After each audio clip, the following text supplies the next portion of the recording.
What is up, Mets fans? Welcome back to another episode of the Mets'd podcast, another offseason episode.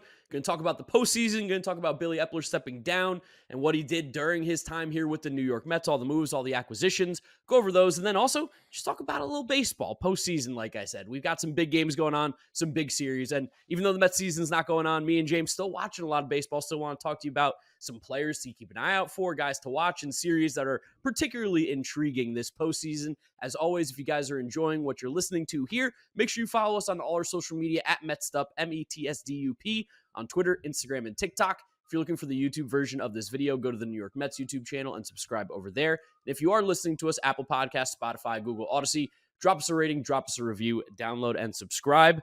James, how we feeling? Postseason baseball starting. Feeling good. Postseason's been great so far.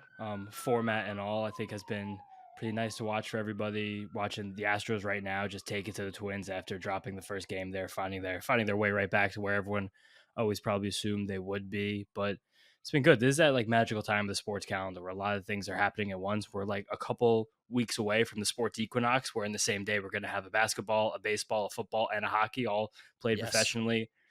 College football season, you guys don't like we talk about it, but it's going okay. And playoff baseball's been, again, it just has been awesome. The game, we'll talk about a lot after we talk about Billy Eppler, but the Braves-Phillies series already super, super living up to the billing. And it's a funny thing for Mets fans to just be there and having to root for one of them. And I think that basically every Mets fan's in agreement that the Phillies are the one that we're rooting for. And it's hilarious, Yes. just the feelings inside my head and my body and my brain, and talking to you about it as well, cheering for a team that I've hated forever. Yeah, no, I mean, absolute. It's a nightmare of a series. The nightmare is always Braves Yankees, but even then, probably I actually don't really know what I would do still. Probably the Yankees, but it's just I would hope there was a tie. But Braves Phillies right now, at least it's not the World Series. Can root for one team because they could still get knocked down in the next round. But yeah, we'll talk about that a little bit more. Let's talk about the big thing that is involving the Mets. That was Billy Eppler stepping down as the general manager of the New York Mets on October 5th. He did a lot of really good things for Billy Eppler. I know sometimes Mets fans get a little bit mad at the GM, get mad at the manager.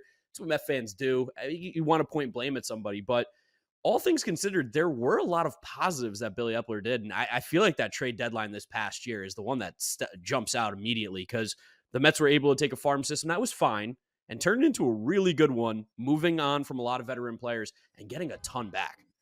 Yeah, we could look back in 3-5 years as the trade deadline 2023 kind of transforming the Mets organization, changing the whole franchise. And I don't think that's something that we can really sneeze at. And like you said, a lot of Mets fans weren't the biggest fans of Billy Eppler. And I think just baseball fans in general, when things don't go well, have to point the fingers at somebody. And as the Mets season, that just did not go well. Again, you have to talk to somebody. And then Eppler also always catches a lot of flack for the trade deadline last year, but I'll say some funny things about that in a little bit. But I think the crazy thing about the Eppler resignation was just the timing of it, because I don't think that when you hire a new president of baseball operations, it would be surprising for people in different positions to either resign or just be moved to different places or leave, go somewhere else. But the fact that it was just after the press conference, I think it left a strange, it just felt weird. It felt very weird.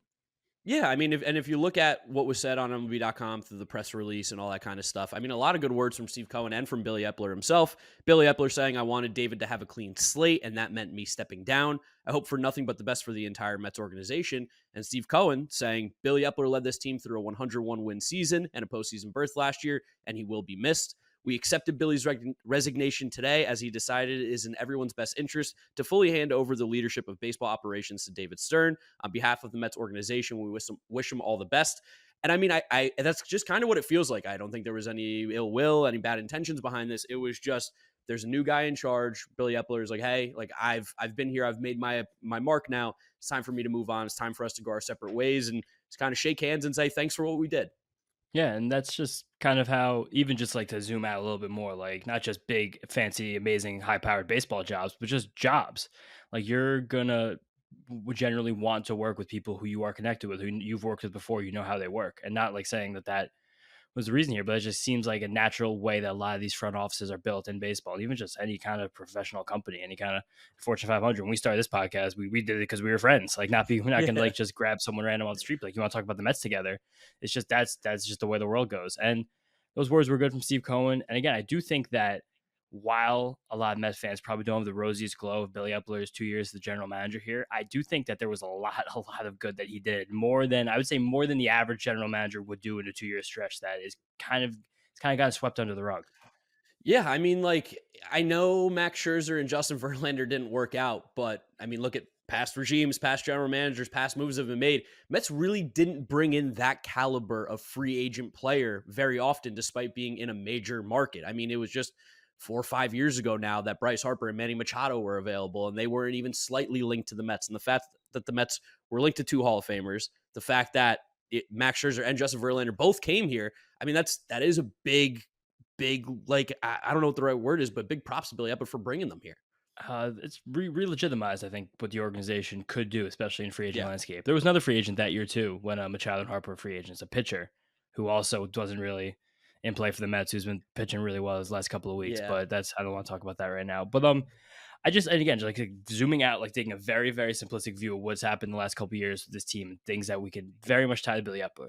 Kodai Senga looks like probably the best Awesome. acquisition that was made in the last 2 years. He's being paid like John Gray, less than Taiwan Walker, and he's gonna get top three NL Cy Young and Rookie of the Year votes, and looks like a guy who you're comfortable with at the top of a rotation, which is amazing again for a guy who makes John Gray money. It's Yeah. unbelievable. Brandon Nimmo was incredible in the first year of his new deal, and that was kind of the one last offseason where I feel like Mets fans, you and I, were just like, if any of these aren't going to happen, like this is probably the one that won't happen, and they still found a way to get it done, and he's making less money annually than Chris Bryant and Ian Happ, which again, like compare Whoa, those for a less second. than Ian Happ? Yeah, Ian Happ was mini extension gets like Whoa. a little bit more than Nimmo with Wow. less I defensive mean, value. Ian Happ's a good offensive player, but I think that's a yeah. comparison where you're like, I'd rather have our guy than that guy.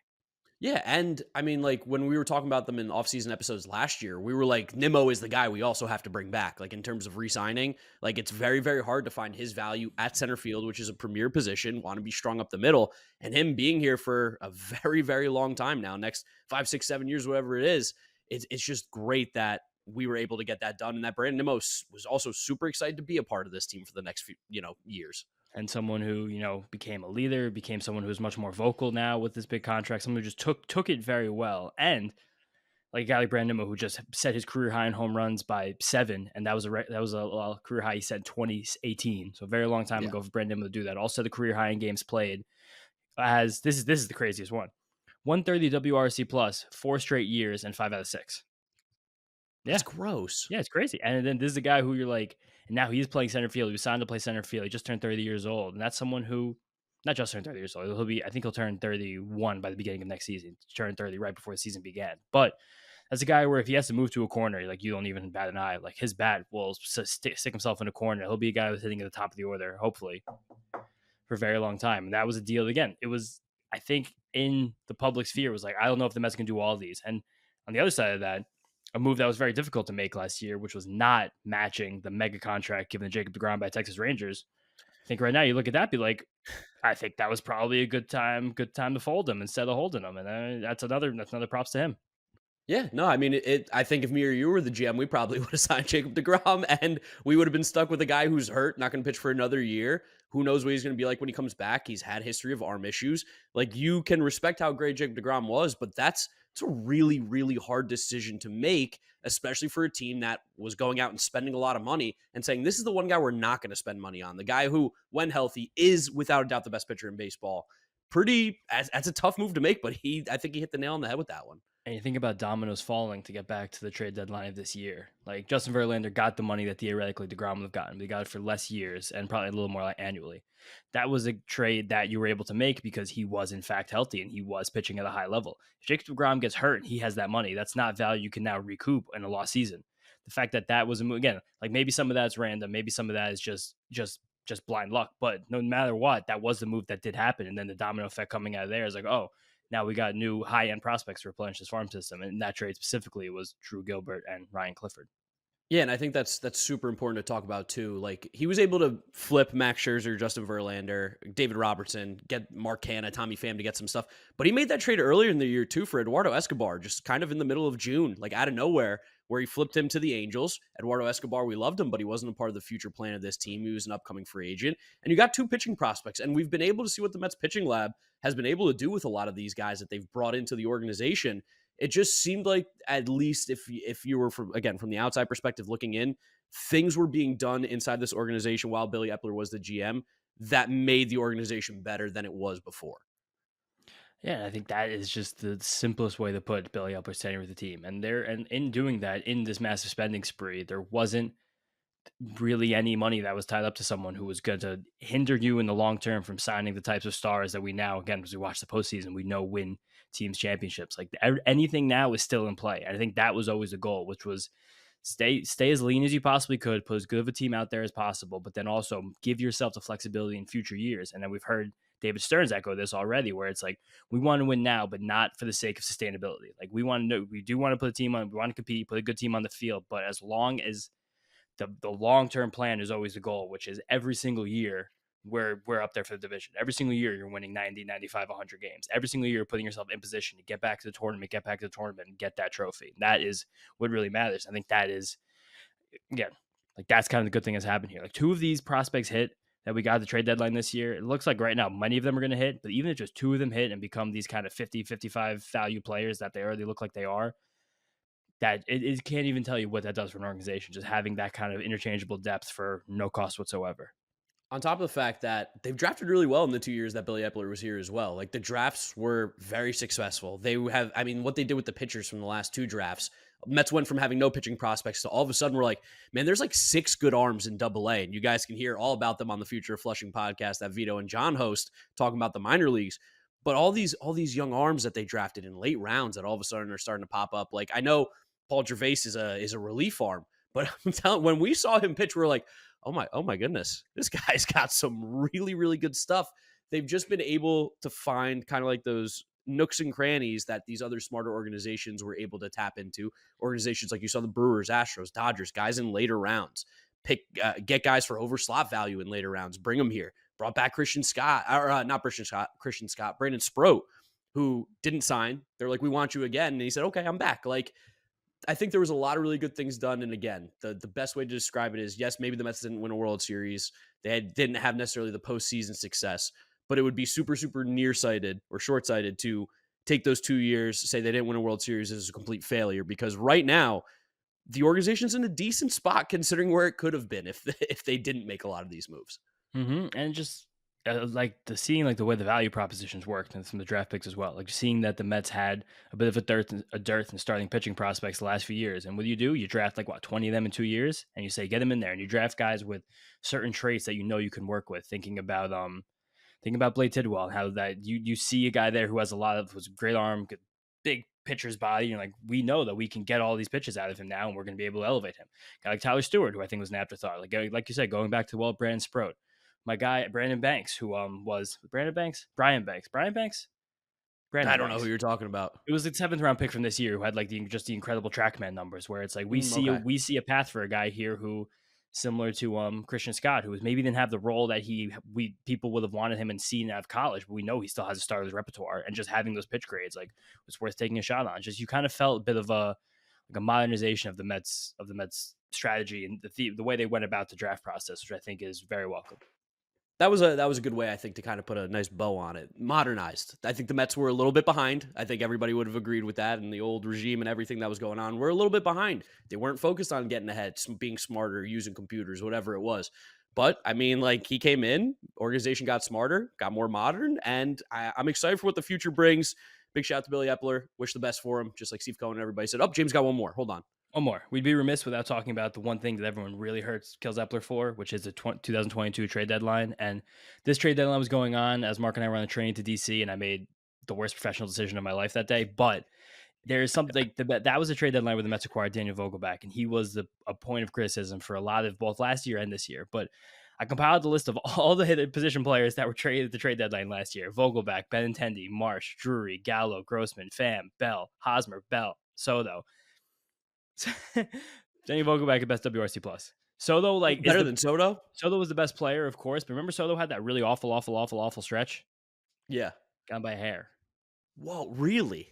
Let me double check it right now just to make sure I have the right dates on here for this Fangraph page. Okay, regardless, he's second then. He was second then. If it's Soto's first. He was 30% better than league average in 2022 after the trade deadline. So it's just a situation where, like, I know it didn't look normal, but it was a type of creativity that I think is something that was really, really a pretty good thing that happened at trade deadline last year, where there was the Mets were in a position where they didn't want to trade the big prospects to make the big move.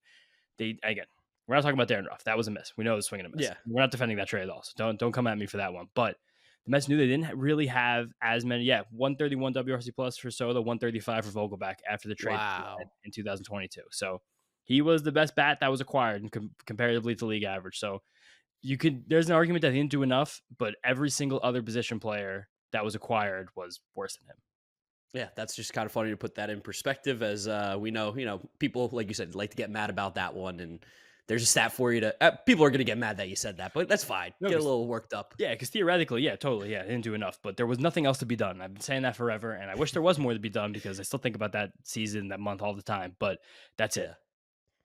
Billy Eppler, thank you. Wish the best for you. Move on to now talking about the postseason, because there's a lot of good series going on. You mentioned that Phillies-Braves one. Let's talk about that one first. Currently tied 1-1. The time that you guys are listening to this, they will be playing game 3 out in Philadelphia that night. I mean, the series looked dead. The Phillies had him by the ropes. And then Zach Wheeler, who has been phenomenal, had one rough inning, but still kept it close.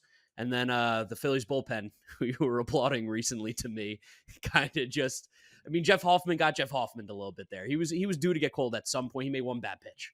Yeah, and there's like some really funny narratives and context that came out of that game specifically on Monday night, where there's been so much discourse this entire postseason about pitchers being left in, pitchers coming out. Jose Barrios, who's been not so good for 2 straight years, only getting 4 innings. Terrible. Yeah, and then you see a guy like Zach Wheeler, who I think retired 18 of the first 19 hitters he faced. The only guy that got on reached by an error.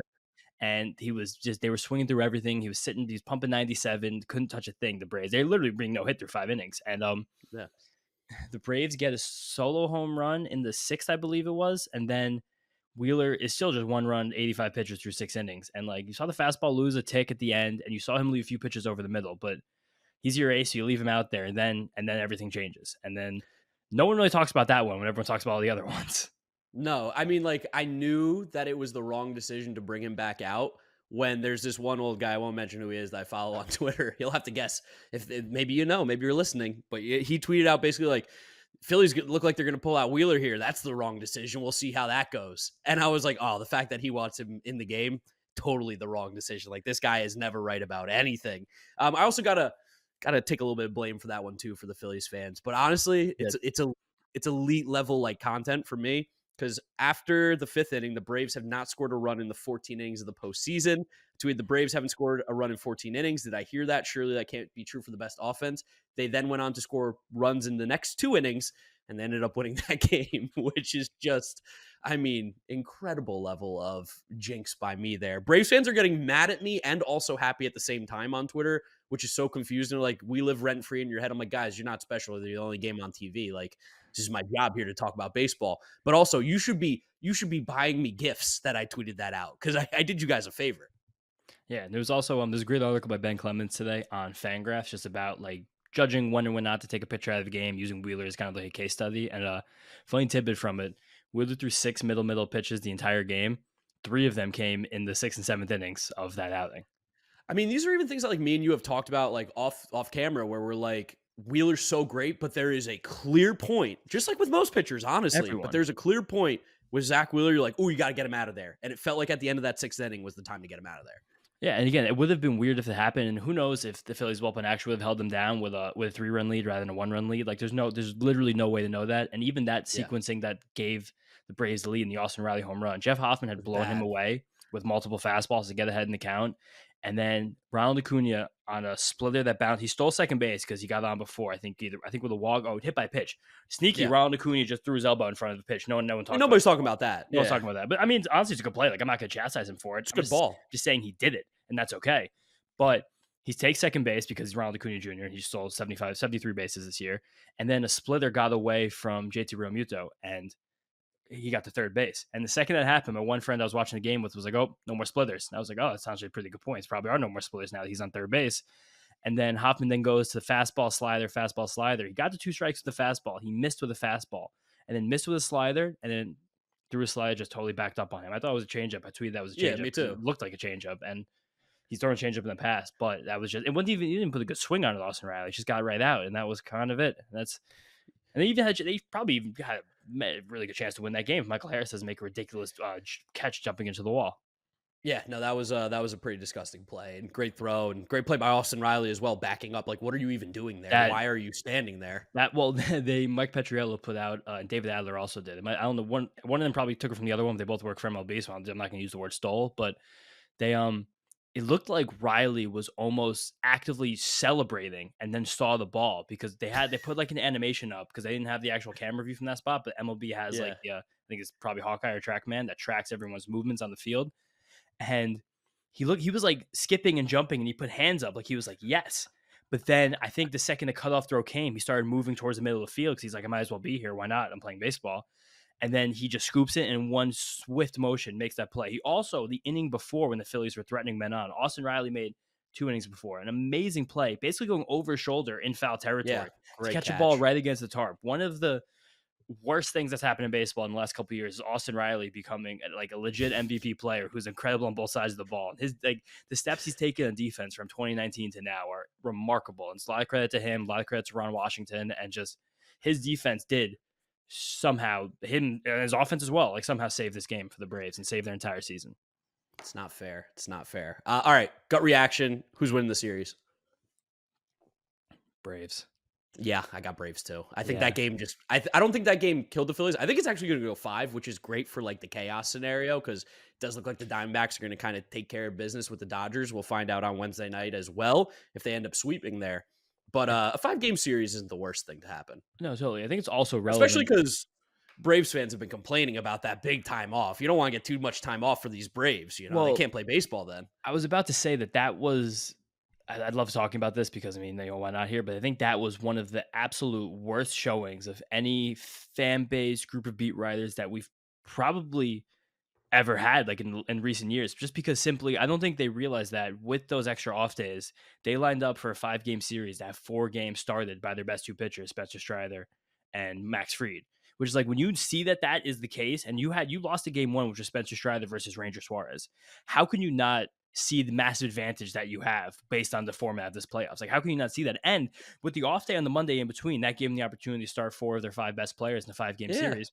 You also have a situation where you got to completely burn through your bullpen the day yesterday. You were able to pull Max Fried early because he's the one who had a long layoff. He hadn't pitched in over 2 weeks, but that was because he was dealing with a blister as injury. well. Yeah. Yeah, a blister, an injury, whatever. But it was a situation where you're able to go to Kirby Yates and AJ Minter early in the game, and you're not able to worry because they just had an off day and they're going to have one again tomorrow. How about how Charlie Morton's probably going to pitch game 3 and he would not have been able to pitch if they were playing in the wild card series. He was not ready. So like, yeah, the complaints about like the days off being too much. It's like, "Oh, please get over yourself." Did the Astros complain about the days off by any chance? It's a team that's been there a few times. They also won the World Series last year with the extra days off. Yeah. It's just it was so late. And then now you don't hear a word about it because they won a game. It's like, oh God, I was really, really hoping that they would lose. One of the few times ever in my life I'd say go Phillies, but I'm still rooting for the Phillies. I want the Phillies to knock them out. I was with some Philly people on Saturday. Shout out friend Emily, her birthday. Her brothers are big Philly people, and I was like actively screaming and cheering just for the Phillies. Like I was Yeah. in a bar with a couple Philly people being like, yes, yes, yes, like actively cheering, like, yeah, for the Phillies. I was like, I tweeted about it. It's only for this scenario. Yeah, this is the only time it's ever going to happen. Like literally, if they play any other team in baseball besides Yankees, I no longer care at all. But this The is hate it. for the Braves is so strong that I'll root for the team that I hate second most or third most, whatever it is. No, for sure. And that's where it is. Like that's what the playoffs do to you. They galvanize people, and that's what's happened. Yep. So I mean, Diamondbacks looking great. Yeah. I also They're want some other Mets fans, like let us know. Like either get in the comments, like respond to us on Twitter, YouTube. Like tell us who you're rooting for in the series, or even if you even have like just anything in your heart to bring yourself to watch it, because I think it's a funny conundrum for us Mets fans. Yeah, you got the 2-2-0 series going on right now. Orioles are going to play the Rangers in about an hour from when we're recording this, with a game away from being swept in the ALDS. I don't feel great about the Orioles right now. This would be the one I think that they could steal, maybe, just because it's like, I don't know. Every time that you think like a team's probably just going to run away with it, it feels like that's when the opposing team could just kind of come in and sneak one away. And the Orioles have been swinging the bat better. Like they put up 8 runs in the game that they lost or whatever. But man, that Rangers offense kind of similar to the Diamondbacks. Like they've just been hot, and the pitching's been good enough. Yeah, and I think another thing that's just important is that when you get into these postseason series, like sometimes it's like really corny, but sometimes being there means a lot. And I don't think Yeah. anybody in this Orioles team has even been there. Let's see. Has there been anybody that I can think of that's been in the postseason on this team? Adam Frazier, maybe with the Padres. Maybe. I mean, but the Mariners technically last year he was there. I Kind of. guess He didn't win a game, technically but he was speaking. there. Yeah, I O'Hearn mean was not. I mean, Aaron Hicks, that's the one. Hicks, Aaron Hicks, And he and who he's had and who's playing the best on the whole team is Aaron Hicks, legendary outfielder. well, And James McCann, of and course. you look at the Rangers; they've got a lot of playoff experience, despite not being with the Rangers. Like Nathan Yeah. Eovaldi, playoff stud. That guy's an absolute beast in the playoffs. Marcus Semien has some with the A's. Corey Seager obviously has some with the Dodgers with how many series that they lose. You go to the outfield, maybe not as much. Evan Carter, what a beast Evan Carter is. That guy's such a good ball player. Yeah, he's really good. And Jack Flaherty also, again, of course, I don't think you heard me, but James McCann also has postseason experience. Yeah, I heard you. I chose to and- just ignore that one. And Kyle Gibson, my guy Kyle Gibson. Yeah, your guy, Kyle Gibson. Oh, God, so boring. Anything else to talk about here with the postseason? I mean, the series have been relatively straightforward. It is. I mean, I think it's used. I mean, the wild card has all happened also since that we spoke. I think you got a lot of predictions right for that. I got a lot of predictions wrong. I don't even remember because I think a lot of my predictions changed between recording the show and then us like talking about it before on your stream. But I think the big story is the Snakes, the Arizona Diamondbacks, led by the absolutely unflappable Tommy Pham.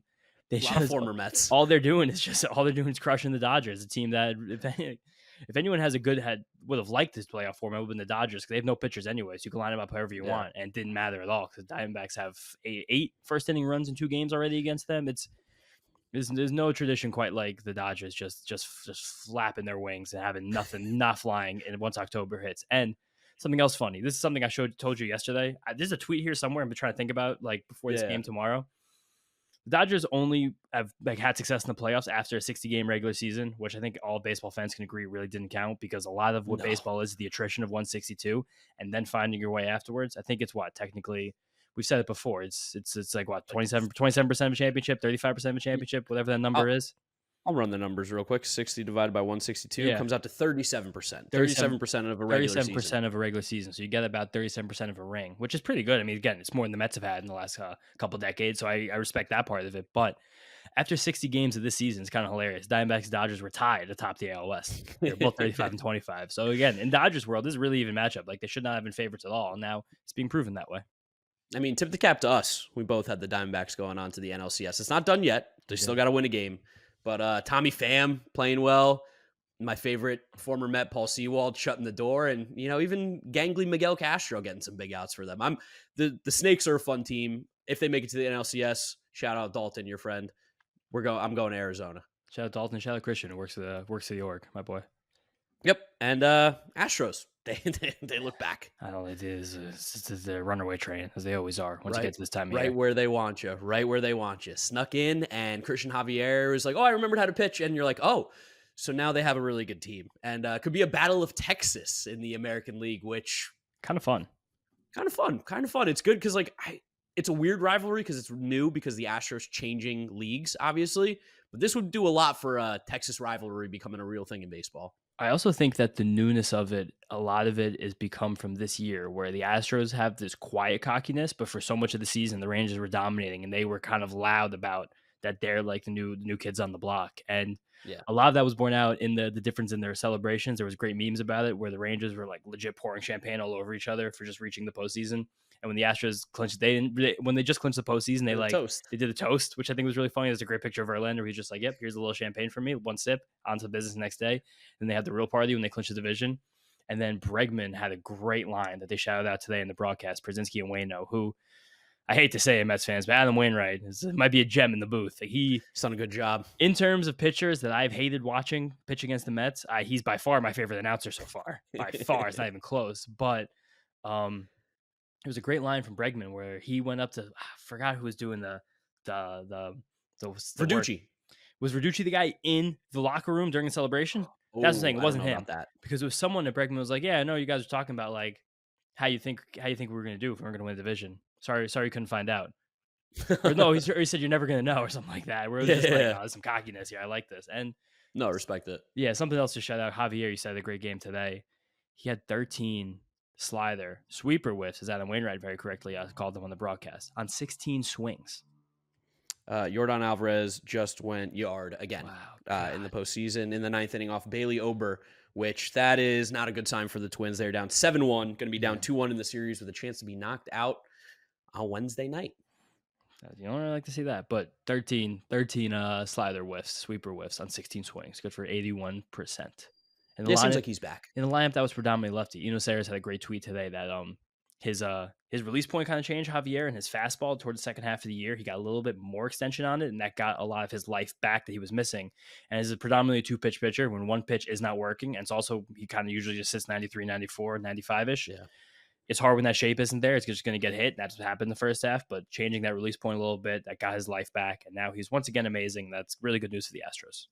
Yeah, and speaking of amazing pitchers, you see a guy in Japan, Yoshinobu Yamamoto, I did. I've heard he won the Triple Crown again. pitching Triple Crown. Pretty incredible year. Probably one of the best pitching years in MPB history after doing it for, I think, the last 2 years as well. He's a big free agent that's going to be coming to Major League Baseball this offseason. Mets have been linked to him. Hopefully we could get him. That'd be great. But we'll see how it goes with Yoshinobu, and just know that he's pretty darn good. Yeah. Third consecutive Triple Crown, 25 years old. Not bad, not bad. And then the other cool thing that came out of Japan, which last thing we'll talk about here, Rintaro Sasaki. He is like the best high school prospect in Japan. And normally you just go to the MPB draft, just like you would the Major League draft, and you get drafted, you go to your team.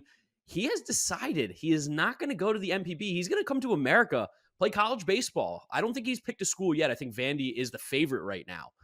But that is so huge. He has the most home runs in high school history in Japan, which did you catch the number by any chance, James? How many he hit in high school? It was like 140 or something, 150. Yeah, 140 home runs as a high schooler. Granted, they play a lot of games there. I mean, like the Koshien tournament that they do in Japan is just out of control. Literally every team in Japan just plays each other. It's just one massive tournament with one winner at the end, and the pitcher throws like every single day for a month.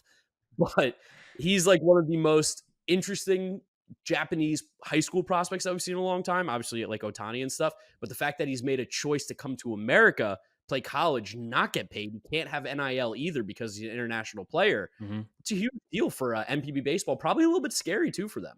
Something interesting about that. Kylie McDaniel from ESPN, formerly Fangraphs, did a great article about this. Nice couple of little blurbs about why this is relevant, why it's interesting, and like kind of how he grades on the scouting scale. But he did say that while he can't do NIL deals in America, he can take a page out of Oscar Tshiebwe's book, the Kentucky Center from these and UConn from the last couple of years. He can do NIL outside of America still. So it also depends. That's who cares. It also depends on the visa that he eventually signs. If it's an F1 student visa, then he cannot have off-campus employment unless it's part of his academic program of study, which is interesting. Okay. But Tshiebwe, I think this year and last year when he played in the Bahamas, he did all his NIL stuff, which is very kind of funny, honestly. But that is kind of funny. Yeah, the cool thing about Sasaki also is that this could, I'm not saying it will, but it'd be really interesting if this did signal a bit of a trend for young Japanese players. I remember years ago, I think it was 5-ish years ago when we were seniors. Oh my God, that was more than 5 years ago. It was 6 years ago. That was way more than 5 years ago. in college. It might have been 5, 6 years ago. Darius Bazley was the first high school basketball player to take a deal with the G League. And then he did that he did that at the same time. He had that deal with New Balance, and he was making some money. And that has led to the last few years of guys like Scoot Henderson, and I think a couple other guys, maybe the Thompson twins. I mean, yeah, the Thompson twins played in the overtime league. I don't remember exactly what it was called, but they played in the overtime league. LaMelo went to Australia instead of going to college. Scoot played in the G League, where it was a situation where these players kind of saw that maybe their time wasn't the best spent in the league that they were expected to go to. And I think there is something about this. We've heard Shohei Ohtani talk a lot in the past that it's just kind of part of Japanese culture where the being a young star doesn't kind of afford you the same level of opportunities as certain other countries. Now, again, a lot to it, their cultural norms there, where it's a lot about experience, about precision. Like that's just things that country, that culture is based on. So a guy like Sasaki, who it's also funny, his name is Sasaki, which is the same as Roki Sasaki, the best young pitcher over there that everyone just got to see in the World Baseball Classic last year. There was 100 miles an hour, but just going to school again. We don't know where he's going to go. He's rumored Vanderbilt. I'm sure all the big schools are going to give him an offer because he has 70 grade power. He's 250 pounds as an 18-year-old, which is crazy. But just seeing the way that these college hitters have developed, especially in the SEC over the last few years, you probably see a quicker path to Major League Baseball than if you would have had to play and then post sometime in the 2030s. And I think that is something that should probably get the eye of a lot of the scouting community. And this is super interesting, too, because if you remember in 2018, I think it was the Braves' first-round pick, Carter Stewart, was drafted by the Braves and said, I'm actually going to go play in Japan instead, immediately out of high school. He hasn't had the greatest of success. I think he had a pretty good year this year in the NPB. As a 23-year-old, it was kind of like one of the first. Actually, this was the first time he got to the major league level of the NPB. It didn't in the minor leagues, but that one kind of backfired. So it's interesting. I mean, he's still 23. He could still come over, I'm sure, whenever he wants. But For sure. And worst case scenario for Sasaki, like he's going to get an American education. Yeah. A great American university. Again, Vanderbilt is the room. And he could right probably now. go play in the NPB if he wants again. Yeah, if it doesn't work out. And NPB, high school baseball in Japan, I don't understand it very well, but to my knowledge, there's probably a little bit less velocity that's coming at these guys. So it's going to be interesting to see if he does acclimate to SEC pitching right away, like where these mid 90s fastballs come at him, and see how that he adjusts. But I just think in terms of where baseball is going, how worldly of a sport it's being, like how many successful players we've seen come over from the NPB the last few years, like this is just reduced as simply as possible. It's really, really interesting, and it's going to give him a lot more opportunities for development, maybe more than he would have had in Japan. Also huge for college baseball. Huge to have something like this happen. Now that there's going to be like this Japanese theoretical star playing in college baseball in the United States, like you just got a Japanese fan base too now with your team, something that college baseball hasn't really gotten before. And really interesting to see if he does still take advantage of the NIL, and depending on the visa that he winds up with, depending on what happens there, because that's something that probably I'm never going to give the NCAA credit ever for anything, but like this is probably something that I don't even know if they would have expected, being like, because I think everyone focuses so much on college-based basketball, football, and mostly football, and basketball secondary, especially this time of year. But this is a weird consequence of that I think is kind of cool. Yeah, no, definitely. Very cool. We'll keep you guys posted on all stuff all off season. Of course, make sure you are following us on all social media at Mets'd on Twitter, Instagram, and TikTok. Subscribe to the New York Mets YouTube channel to see the video version of this. And if you're listening to us, Apple Podcasts, Spotify, Google, Odyssey, drop us a rating, drop us a review, download it, and subscribe. Follow James on Twitter at James_Shiano. And me at Giraffe Neck Mark with a C. We will catch you guys next week. Again, we're going to be releasing episodes, it seems like every Wednesday. And if there's anything big that happens, we'll release another one before that. But if not, we'll catch you next week for the next episode of the Mets'd Up Podcast. Peace out. Peace out. See you guys next time.